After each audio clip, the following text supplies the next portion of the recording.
hamyurtlarimiz orasida prostata muammolaridan aziyat chekayotgan kishilar uchun faqat va'da emas, aniq natija beradigan, shuningdek, prostata muammolariga 100% yechim bo'la oladigan Prostamix mahsulotini tavsiya etamiz. Prostata shamollashi, prostata bezi yallig'lanishi, peshobga tez-tez qatnash, achishish, ikkilamchi bepushtlik, jinsiy zaiflik kabi muammolarni endilikda siz bu sohada uzoq yillik tajribaga va 200 mingdan ortiq mijoz ishonchiga ega bo'lgan turkiyalik mutaxassis Yunus Tur bilan hal qilishingiz mumkin. Buning uchun esa siz 55 kodi bilan 503 2200 raqamiga qo'ng'iroq qiling.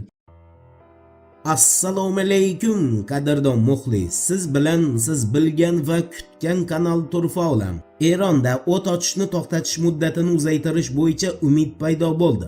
Reuters axborot agentligining xabar berishicha, Erondagi o't ochishni to'xtatish rejimi 21-apreldagi muddati tugagach, yana 2 haftaga uzaytirilishi mumkin.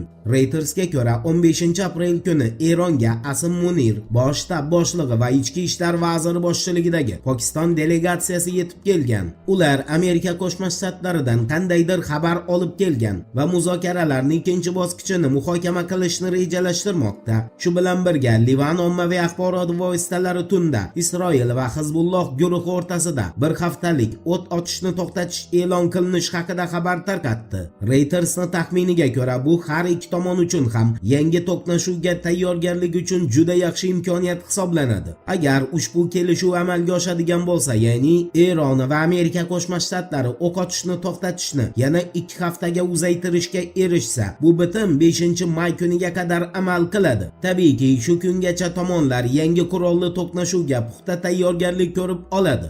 Endi Xitoyni Amerika Qo'shma Shtatlari tomonidan Eron bo'yicha qo'yilgan barcha ayblovlarni inkor qilganiga oid xabarga o'tamiz. Wall Street Journal'ga ko'ra, Donald Trump Xi Jinping Eronga qurol yetkazib berish haqidagi ma'lumotlarni rad etganini bildirgan. Unga ko'ra, Amerika Qo'shma Shtatlari prezidenti Donald Trump Xitoy rahbari Xi Jinpingdan maktub olganini ma'lum qilgan. Xi Jinping esa Trumpga javoban Pekinni Tehronga hech qanday qurol bermaganini bildirgan. Avvalroq CNN agentligi Amerika Qo'shma Shtatlari razvedka ma'lumotlariga tayanib, Pekin Eronga havo hujumidan mudofaa tizimlarini yuborishni rejalashtirayotganini xabar qilgan edi. Pekinda esa bu xabarlar uydirma sifatida rad etildi. Trump bundan oldin, agar Tehronga harbiy yordam haqidagi ma'lumotlar tasdiqlansa, Xitoyni juda katta muammolar kutayotgani haqida ogohlantirgan edi. Eshitmaganlar uchun eslatma: Donald Trump Erondan keyin yoki Eron bilan bir vaqtda Kubaga qarshi harbiy operatsiya boshlashni rejalashtirmoqda.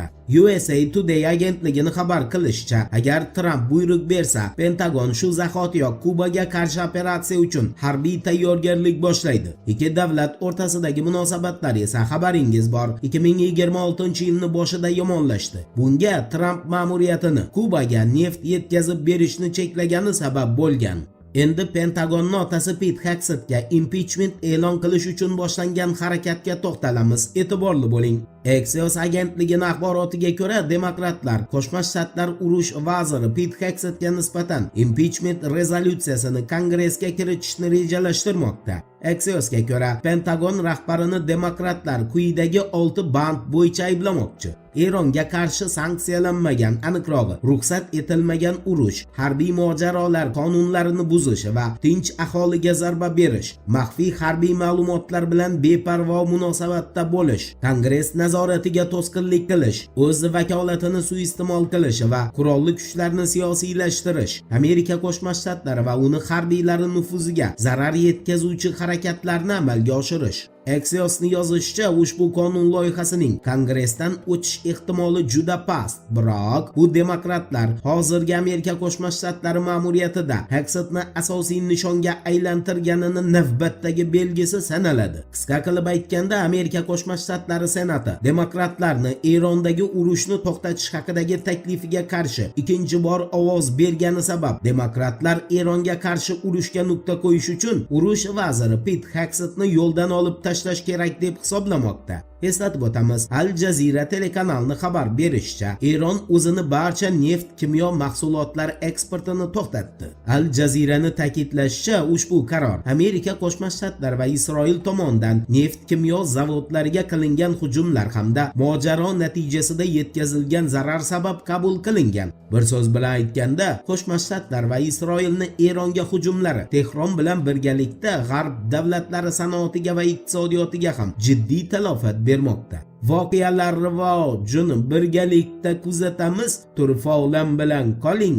Siz kutgan kerakli ma'lumotlar hali oldinda.